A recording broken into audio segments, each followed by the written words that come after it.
Assalamualaikum warahmatullahi wabarakatuh. Bismillahirrahmanirrahim. Hamdan wa syukran lillah, sholatan wa salaman ala rasulillah, sayyidina Muhammadin ibn Abdillah, la hawla wa la quwata illa billah, amma ba'd.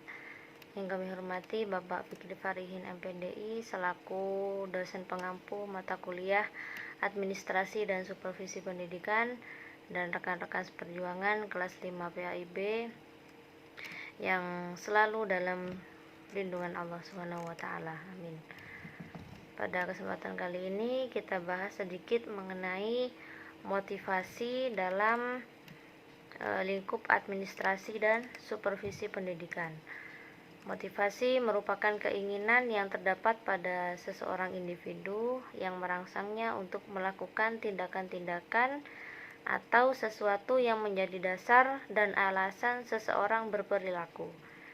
Sedangkan pakar psikologi yakni Slavin mengatakan bahwa motivasi sebagai proses internal yang mengaktifkan, menuntun, dan mempertahankan perilaku dari waktu ke waktu.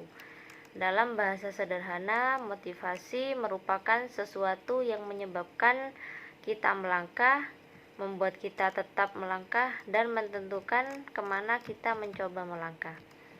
Tujuan motivasi sendiri diberikan sebagai upaya memelihara semangat kerja karyawan agar pekerjaan dapat dilaksanakan dengan optimal. Motivasi ditujukan sebagai upaya mendorong dan merangsang pegawai untuk melakukan kegiatan atau tugasnya dengan kesadaran. Sebagai upaya motivasi, pemimpin dapat melakukan kegiatan untuk meningkatkan kedisiplinan, kesejahteraan, prestasi, moral kerja, tanggung jawab terhadap tugas-tugas, produktivitas, dan efisiensi pegawai. Ada beberapa prinsip motivasi. Yang pertama yakni prinsip kompetensi, di mana prinsip kompetensi ini adalah persaingan dengan kemampuan dan keterampilan yang dimiliki. Prinsip lainnya bahwa dalam kompetisi ini terkandung kejujuran dan keterbukaan. Kemudian prinsip pemacu.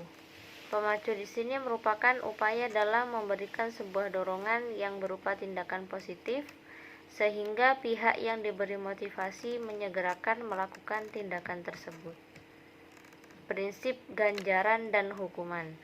Pada prinsip ini biasanya dilakukan kepada anak-anak dengan tujuan supaya anak tersebut termotivasi untuk belajar. Kemudian prinsip kejelasan dan kedekatan tujuan. Prinsip ini dimaksudkan bahwa apabila suatu pekerjaan sudah jelas dipahami, maka akan memberikan dorongan tersendiri bagi orang yang mengerjakan tersebut, sehingga tidak ada lagi hal yang meragukan pada saat pekerjaan berlangsung. Prinsip penanaman hasil. Prinsip penanaman hasil merupakan suatu pengetahuan atau pengertian dari seseorang dalam memahami hasil kerja yang akan diperoleh setelah pekerjaan tersebut selesai. Apabila hasil yang diperoleh sudah dapat diprediksi dan dipahami, maka dapat memberikan motivasi pada seseorang untuk lebih giat dalam melakukan pekerjaannya. Kemudian prinsip pengembangan minat. Prinsip ini bisa dijadikan dorongan untuk meningkatkan semangat kerja para karyawan. Yang selanjutnya, lingkungan yang kondusif, di mana lingkungan kondusif ini sangat diperlukan sebagai upaya dalam meningkatkan motivasi kerja itu sendiri. Yang terakhir, prinsip keteladanan merupakan bentuk motivasi yang datang dari luar secara tidak langsung. Motivasi dibagi menjadi dua, ada motivasi intrinsik dan motivasi ekstrinsik. Motivasi intrinsik adalah kegiatan atau keinginan bertindak yang disebabkan adanya faktor pendorong dari dalam individu itu sendiri.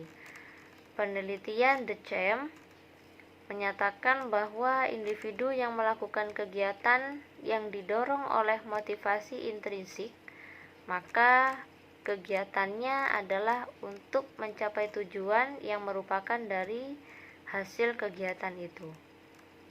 Motivasi ekstrinsik adalah materi yang keberadaannya disebabkan karena pengaruh rangsangan dari luar. Tipe motivasi ekstrinsik ini mempunyai tujuan individu dalam melakukan kegiatan untuk mencapai tujuan yang terletak di luar aktivitas belajar atau tujuan yang tidak terlibat dalam aktivitas belajar. Sekian penjelasan mengenai motivasi. Apabila ada salah kata dan kekurangan, mohon maaf. Terima kasih. Wassalamualaikum warahmatullahi wabarakatuh.